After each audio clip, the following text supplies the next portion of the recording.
clear avatars, and magnetic messaging. If you don't know who you're talking to and what you're saying to them, you are wasting your breath. Hey, welcome back to another exciting episode of Envisioning Success, where we're going to help you get richer, quicker, better, smarter, without all the suffering, because suffering sucks. Anyway, I'm your host, Laura DiBenedetto, joined by Julia Becker Collins, and we run Vision, and we're celebrating 25 years of marketing awesomeness, where we have been helping service businesses and expert businesses see crazy results and grow their companies and 10x their success for a long freaking time. We'd love to help you too. You're always welcome to go to vision-advertising.com. Tell us how you feel, ask for some insight, kick the tires, see if we can help you. But today we're going to be talking about things that are going to really change things for you. Essentially, we're going to be focusing on some oldies but goodies, things that really need to be paid attention to. Everybody loves new and shiny. And I can tell you this as a 25-year veteran of marketing. First of all, I've never felt older. Second of all, no, seriously, whenever I say that, I'm like, how did I get here? Oh my God. I was talking to my brother the other day and he's like, yeah, I'm going to be 60. I was like, ha, you old fuck. I know, we had such a hearty laugh. Well, our dad turned 80. So, and I was like, Billy, I'm 45. It's a big deal. He's like, damn. Like, I know. When the little sister's 45, what the hell? Anyway, there's always this tension. And over the last 25 years, I've seen this time and time and time again. Oh, marketing is always changing. The tactics might be, the principles don't. Mm-hmm. Do you know why? You probably do, Julia, but the audience, I'm going to give you a second. The reason why is because people don't change. Psychology doesn't really change. Things might change in the world, hairstyles, clothing, news, music, blah, blah, blah. But people are still the same and basic psychological principles still apply. So that's why Julia and I are able to classify ourselves as experts in marketing, because the principles of it haven't changed. And thank God we have brilliant strategists and tacticians on our team that are really good at the old-fashioned stuff and that newfangled stuff. And of course, I say newfangled with my fist in the air, screaming, get off my lawn! I'm that person. Literally. I am also that person. What's your favorite flavor of tea? Oh my God. Lemon ginger. Ah. Get off my lawn. Get off my lawn. If you swear to God, Julia, if you ever like, what's your favorite brand of denture cream? Like, I will never speak to you again. Yeah, I don't think I'm ever going to ask that. All right, good. I don't think that's coming. All right, so we've got these 5 things for you. And these are, just honestly things that really should be paid attention to all the time. This is good evergreen content. The first thing on here is, we've said it before, but we're going to just really dial it in for you again. Clear avatars and magnetic messaging. If you don't know who you're talking to and what you're saying to them, you are wasting your breath. You have to get really, really clear on your avatar. That's not the big blue people. That's who you're speaking to. Julia, I know you remember this, and this is so wild that you can do it. Do you remember like the episode range that those were in? 9 through 11. What? Yeah. That blows my mind. Anyway, you heard it here first. 9 through 11. So by all means, go check those out. That'll tell you everything you need to know about avatars. We did a really good deep dive into that for you. But then we also went right into messaging after that. Because once you know who you're speaking to, then you want to know what to say to them. Do you want to add anything to that? I was going to say that if you don't do that, then you end up with spaghetti marketing, which is where you throw things at the wall to see what sticks. And that is a great way to waste your money and your time. Ew, I hate wasting money. I hate wasting time and money. Yeah, both of those are terrible. Yuck. All right, what's number 2? Number 2, email marketing with a pulse. I have been in marketing for over 20 years. And over that time, I have seen all kinds of trends and things come and go, and nobody does direct mail. Now we do direct mail. Email is terrible. Email is great. Whatever. Email marketing has always had its place. in marketing, and it is still one of the highest ROI channels, in addition to the fact that you own it. So this is a thing we talk about internally. This is a thing we talk about with our clients. Social media is wonderful and it's a free tool and we love it and you should use it, but you don't own anything on there. All those terms and conditions are you signing your life away. What, like on social? Yeah, on social media. They own everything you're putting out there. And if the platform goes down, you're SOL, which is shit out of luck. When you have email marketing, you own the list, you own the content. It's a good way to feed into a lead magnet, which we talked about last episode. It is a powerful tool. That being said, trying to get people to opt into your email marketing is a whole separate marketing campaign. Email marketing is, like I said, the highest ROI, but it's also very underused. People think it's annoying. People don't want to do it.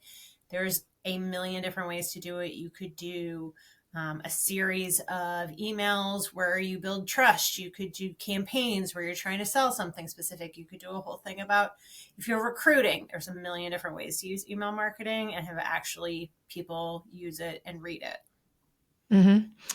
Yeah. So something else I want to say about that. When you, let's say you have, so I have 26,000 followers on LinkedIn. If I post something on any given day, do you really think every single person on my follower list is going to see all my content? No. Negatory. Not even close. And actually that really, really sucks. Honestly, what more happens more often than not is I would say maybe like 1 to 10% will see my content. Occasionally it'll go wild and whatever. But that's just normal. And, if you have a boring business and marketing is kind of boring, that's about what you can expect. Sometimes you'll see 20, sometimes you'll see lots of new faces, but it's kind of all over the place. And the thing is, when you're using social media for organic, you're just kind of hoping and praying that people will see it. It's really dependent on how hyperbolic you can be and your ability to really like spark controversy, really. When you pay for it, you have to pay like advertising for clicks and views and all this other stuff. And then you're going to see higher view counts, but you're paying for them. But this is the wild part. If you do your email really well, you're going to see 50% of your list seeing it, which is great. So that's huge. So most of the recent emails I've been sending out are seeing like 59%, 50%, 49%, stuff like that. Those are like unheard of open rates. But when you have a well-curated list, you really take care of people, and you're authentically yourself. Like we talked about in the last episode, not posting anything vanilla. I mean, shit, if you listen to this episode or even just this show for like just a couple episodes, you'll realize this is anything but vanilla. And my personal brand is anything but vanilla. People know me and look forward to what I have to say. Yay. And those who don't like me, they don't lean in, and that's fine. But when your people are actually leaned in, email is one of the best platforms you could possibly have, because you'll see most of your audience will be leaning in if you do it right and you're not spamming them with vanilla garbage. Yes. Once they're already bought in, email marketing is one of the most powerful tools you can get. You can have. Number 3, Laura. Number 3, which is high value nurture content. Yeah, you know what? This one's probably more of what I'm doing. So if you need an example, you can go to LinkedIn. You can follow me there. You really want to think about being the person who teaches. It's what I'm doing with Julia on this show. I don't tease. I actually give you information. I give you the psychology and the education behind it, not just the what, but also the why, and oftentimes the how. So can you be that person? Can you actually nurture and be that high value connection that people really want?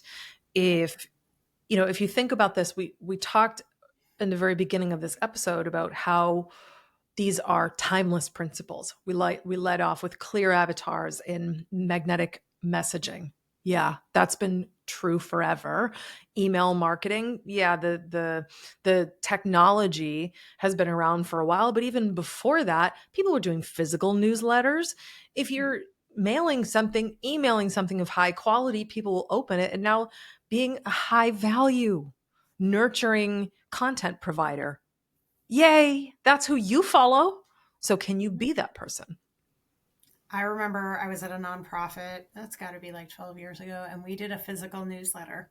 And it's not that long ago, like a dozen years ago, we did a physical newsletter and people loved it. We got all kinds of feedback, not just from the board, from like tons of people on the list. They really ate it up. And like, it's one of those things where people are like, oh, physical mail is dead. Not for everyone. For maybe like cold selling, it's not great.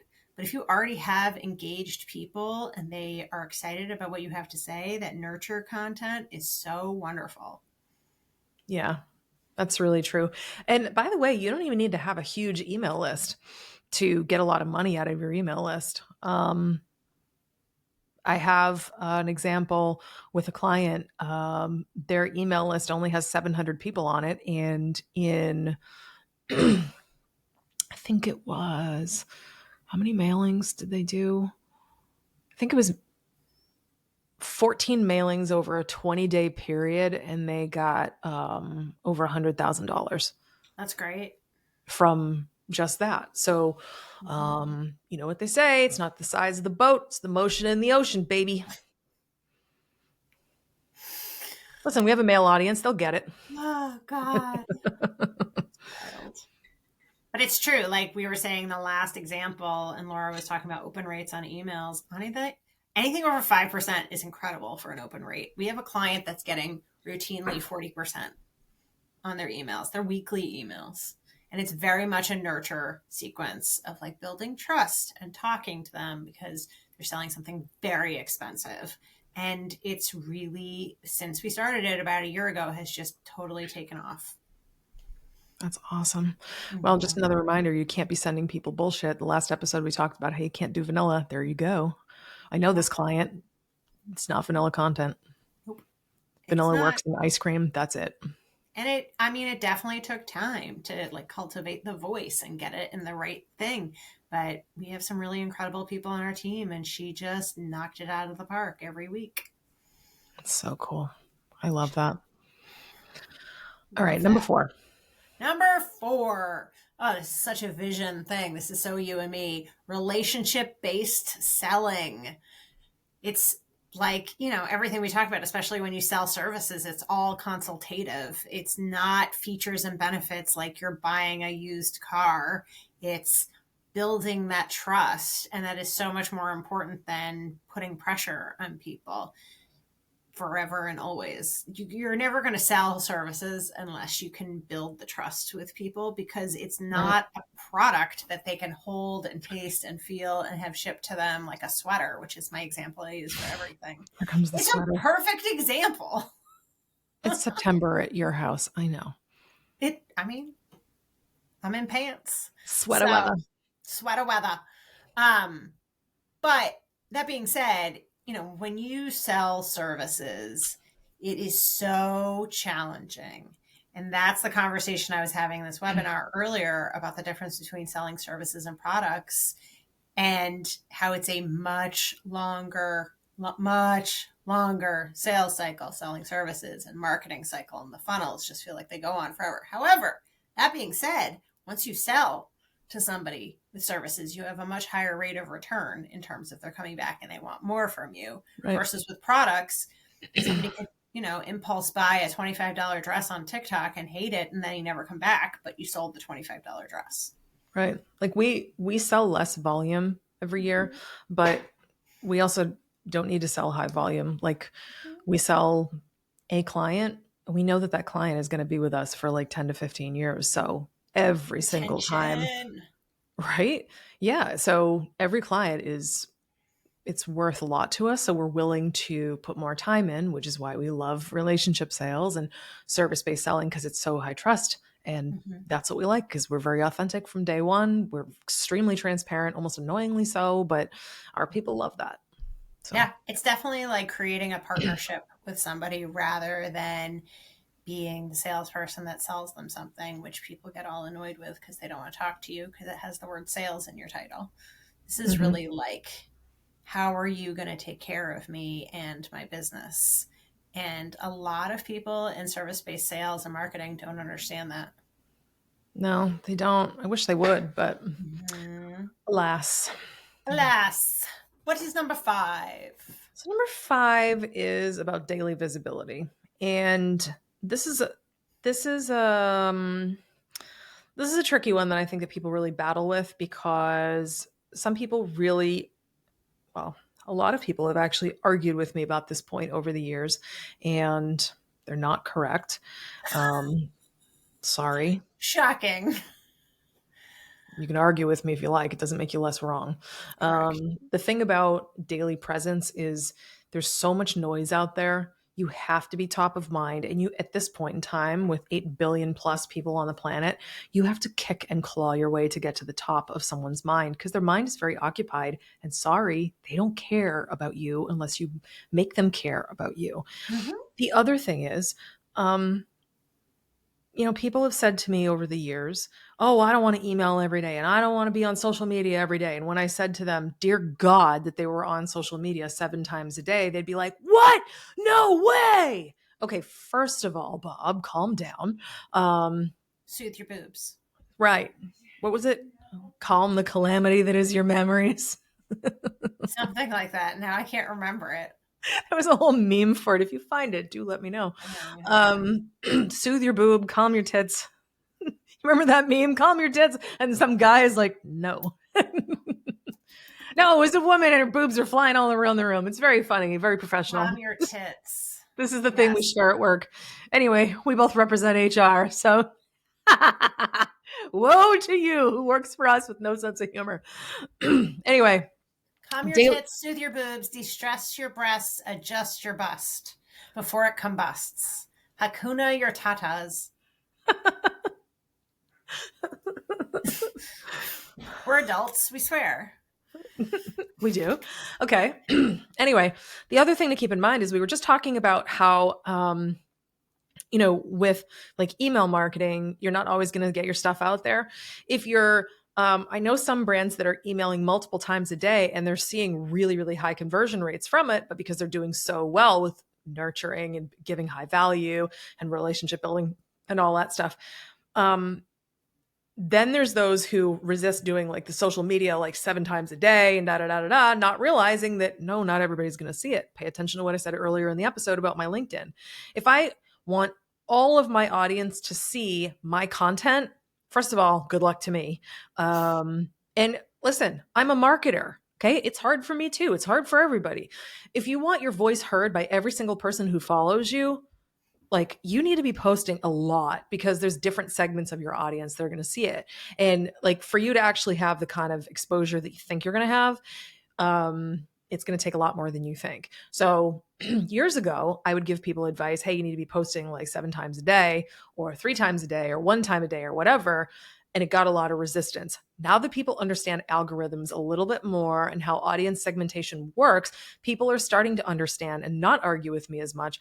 Oh shit, I really do need to post a lot more content if I want to be seen at all. Yeah. Mm-hmm. Just because you post it doesn't mean your audience will see it. If you want them to see it, show up more. It's like, I mean, shit. If you're like me and you're nearsighted and you're played darts like me and you're just excited to hit the freaking board, imagine that what I'm saying to you in social media marketing is you standing further back from the board. You take your glasses off and you're just, wee, just sailing them over there. Every single social media post, wee, I hit the board. All right. Yay. So, how many, if you want to hit the board, do you want 10 darts in your hand or do you want one? Right. 10 is better. So daily visibility is important, and whatever that number looks like for you to reach your top avatar, like not the average Joe Schmo, nothing against Joe Schmo, but I'm looking for you to have your specific avatar receiving all of your magical goodness on a daily basis. Should you email often? Yes. Should you advertise? Yes. Should you do social? Yes. Search? Yes. All of it. But you need to have daily visibility with your avatar. Yep. No notes. 10 out of 10. Nice. Awesome. Swish. Anyway, thank you for being here. This next episode, we're going to be talking about where to go big. Don't miss that. Anyway, celebrating 25 years here at Vision, and we'd like to thank you for being a part of that. And if you've made it this far in the episode, we'd really love to hear from you. This is episode 98. We've got 2 more before we've rounded out a cool 100. Holy crap. That's crazy. I know. What's it been, like 2 years? Yeah.